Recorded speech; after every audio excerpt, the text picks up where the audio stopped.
Bonjour les amis, bonjour Valérian. Bonjour Brigitte, comment vas-tu? Ben, je vais bien. Alors aujourd'hui, le but de cette vidéo, c'est de répondre à une question qu'on nous a posée et je vais la lire tout simplement puisque c'est exactement ça. La question c'est, une personne ayant attrapé le Covid et qui par la suite a perdu le goût et l'odorat, y aurait-il une solution en médecine traditionnelle chinoise, s'il te plaît? Oui, il y a toujours des solutions en médecine chinoise. Donc les informations supplémentaires, c'est je n'ai plus de goût et concernant l'odorat, il m'arrive de sentir quelques odeurs fortes comme le roquefort, la basilic, la cannelle, mais il faut vraiment que je mette sous le nez. Et oui. Par contre, j'ai parfois des odeurs fantômes, à savoir que je peux sentir des odeurs de brûlé alors qu'il y a zéro feu aux alentours. Voilà tout ce qu'on a pour information. Voilà, donc je suis Brigitte Fumagalli, je suis coach, formatrice et praticienne en médecine traditionnelle chinoise. Et Valérian, donc je suis coach et formateur en médecine chinoise, tout en étant thérapeute aussi. Valérian, c'est qu'au cours de cette vidéo, on a deux réponses. Une réponse symptomatique avec des points d'acupuncture que vous pourrez utiliser vous-même avec les doigts ou avec un petit outil. On vous montrera ça tout à l'heure, donc restez bien en ligne. Et donc des points que vous pourrez stimuler vous-même, et ce qui est déjà un bon début. Et on aura aussi, on va aussi vous parler de faire un traitement de fond. Traitement de fond, oui, mais ça il faudra voir un thérapeute. Voilà, donc dis pas tout de suite. Ouais, voilà. Et ce qu'il faut savoir surtout, c'est que le goût et l'odorat sont intimement liés. C'est la même zone dans le cerveau. Donc on va traiter les mêmes points, ou du moins on va traiter avec les mêmes points le problème de goût et le problème d'odorat. Tout à fait. Et tu sais qu'on perd le goût quand on a un rhume. Aussi, oui. Donc c'est le même principe. Donc les points seront utiles éventuellement pour un rhume, mais pour là on est... Voilà, mais c'est juste pour pouvoir appuyer sur que oui. le goût et l'odorat sont intimement liés. Tout à fait, tout à fait. Donc Valérian va nous expliquer et nous montrer les deux points qu'il a choisi, puis après moi je vous en réserve aussi deux pour Bah oui, hein, et on sait très bien qu'ils vont être aussi très bien complémentaires. Voilà, allez. Voilà. Alors écoute, tu vas te mettre sur le côté. Sur le côté par rapport à quoi? À la tête, voilà, peu importe. Donc c'est-à-dire que pour pouvoir repérer, on va plier le lobe de l'oreille pour pouvoir arriver à 1 pouce au-dessus, trouver le point VB. Donc c'est-à-dire pour bien repérer à la pointe de là, où on prend à la largeur d'1 seul pouce, et d'arriver où on va trouver le point ici. Et là, on va pouvoir, soit avec le doigt, masser rapidement pour disperser et de pouvoir désintoxiquer, ou sinon, on va pouvoir, avec la baguette, faire pareil. Alors, on ne va pas prendre la pointe, mais plutôt le manche. On va d'abord repérer les points, voilà, okay. Et ensuite, on les traitera. D'accord, comme donc, tu veux. Le premier point que Valérian a repéré, je fais des redites parce que ça vous permet de bien comprendre. Alors, il faut plier son oreille. Plier l'oreille, repérer la largeur du pouce. Le pouce de la personne, on est d'accord, hein? Bien sûr. Et après, de pouvoir stimuler le point. Voilà, on a repéré le point. Voilà. L'autre point que tu veux repérer... Alors là, il va falloir que tu enlèves tes lunettes, parce que c'est là où reposent les... je ne sais pas comment on appelle ça, les patères des lunettes. Ouais. Évidemment, ça va être ici. Donc c'est-à-dire qu'il faut suivre le long du cartilage du nez, où on sent qu'il y a un petit creux ici au-dessus, comme un espèce de triangle qui va au-dessus, au niveau de l'os et tout. Donc c'est là, c'est dans cet angle-là. Voilà, donc ça c'est le point qui s'appelle Bitong, qui est un point hors méridien. Hors méridien. Et qui est vraiment symptomatique pour tout ce qui se passe au niveau du nez. Tout à fait. Moi je vous parle de deux points.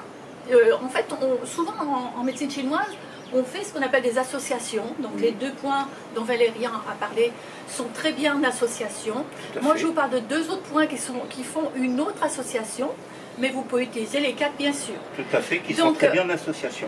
Donc, le point 4GI, qui est très connu, il faut que je me lève ma main, qui est situé à mi-distance entre les deux articulations ici du métacarpe.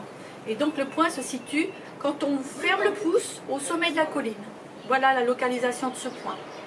Donc, j'ai une vidéo pour vous, ou peut-être je vous mettrai une image, on pourra mettre une image. Oui, on pourra mettre une image, oui. Et dans cette logique de traiter le nez, donc ce point, il va ouvrir le méridien qui lui va venir se prolonger et se terminer à la base du nez.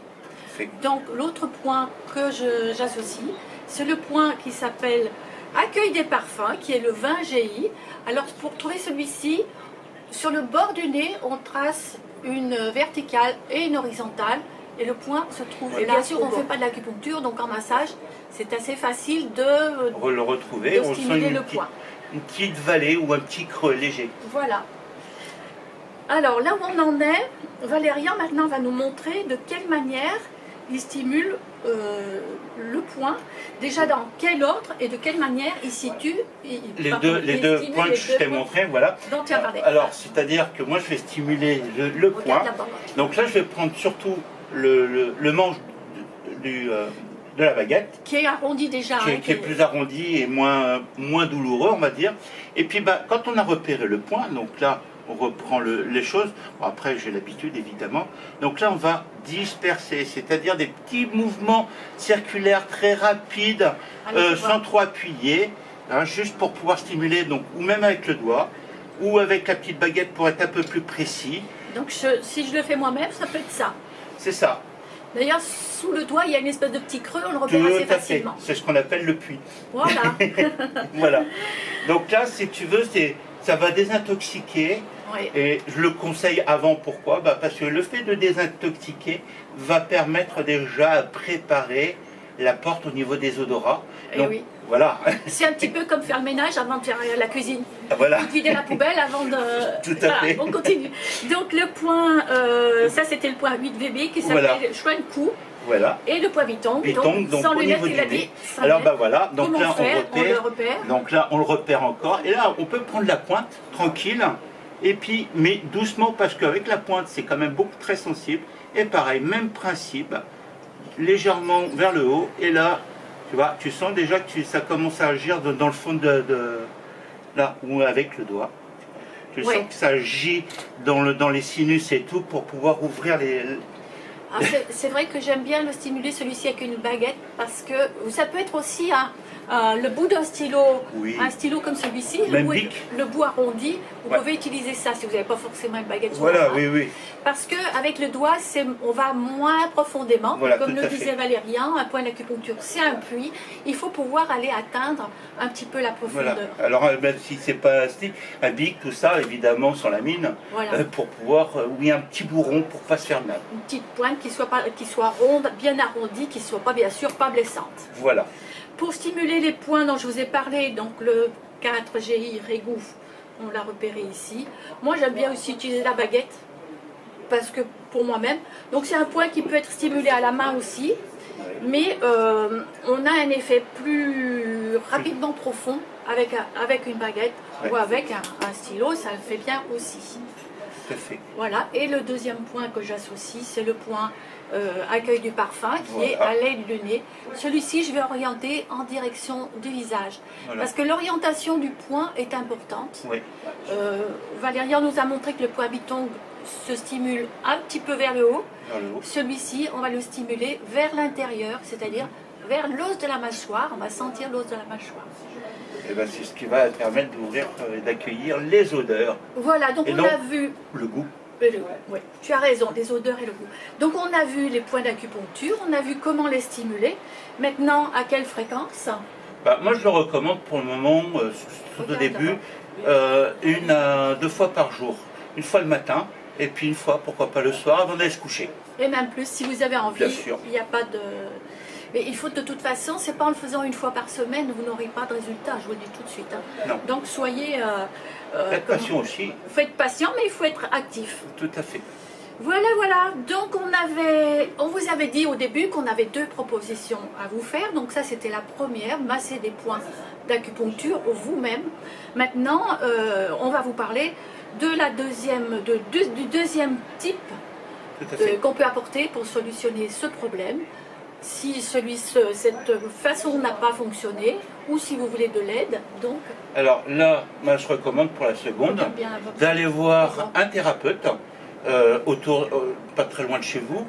Maintenant, si vous êtes à La Réunion, il y a Brigitte. Alors moi je suis dans l'ouest, à la Saline des Bains, Et Valérian? Ben moi je suis du côté de Saint-Denis. Il est à Saint-Denis. Donc vous voyez, vous avez le choix déjà sur La Réunion. Voilà. Et puis les praticiens en médecine chinoise, il y en a. Si vous avez besoin d'adresse, d'ailleurs, vous pouvez nous contacter. Tout à fait. Oui, Peut-être qu'on peut vous guider aussi. On ne va pas détailler le bilan énergétique en médecine chinoise. Non. Mais c'est quand même important de faire ce qu'on appelle un bilan énergétique ou un diagnostic dialectique en termes de médecine chinoise, Voilà. parce qu'il permettra de travailler vraiment la personne. Et puis le fond du problème. Voilà, le fond du problème, mais la personne tout entière. Tout à Parce que fait. la médecine chinoise, c'est pas une médecine symptomatique, c'est une médecine holistique, c'est-à-dire qu'on soigne l'individu dans son intégralité. Tout à fait. Et donc c'est pour ça que la première solution est symptomatique, qui permet de dépanner ou de retrouver vivement ça. Mais on recommande quand même tout de même d'aller voir un thérapeute pour traiter le fond. En tout cas, vous avez compris, on est à fond convaincu par la médecine traditionnelle chinoise. C'est clair. Et on adore soigner de cette manière-là. On a plein de choses à vous dire et vos paniers rendez-vous. Et pour moi, les propositions sont sur mon site. Je vous mettrai moi aussi. le lien dessous. Voilà, donc Voilà. aussi c'est sur le site. C'est sur mon site aussi, oui. On va terminer ici parce qu'on ne voulait pas être trop long. Et ben voilà. Mais respirez à plein poumon et respirez bien. Et ben respirer c'est la vie. Et donc à très bientôt et prenez soin de vous. Et merci de votre écoute. Merci, Ciao. bye.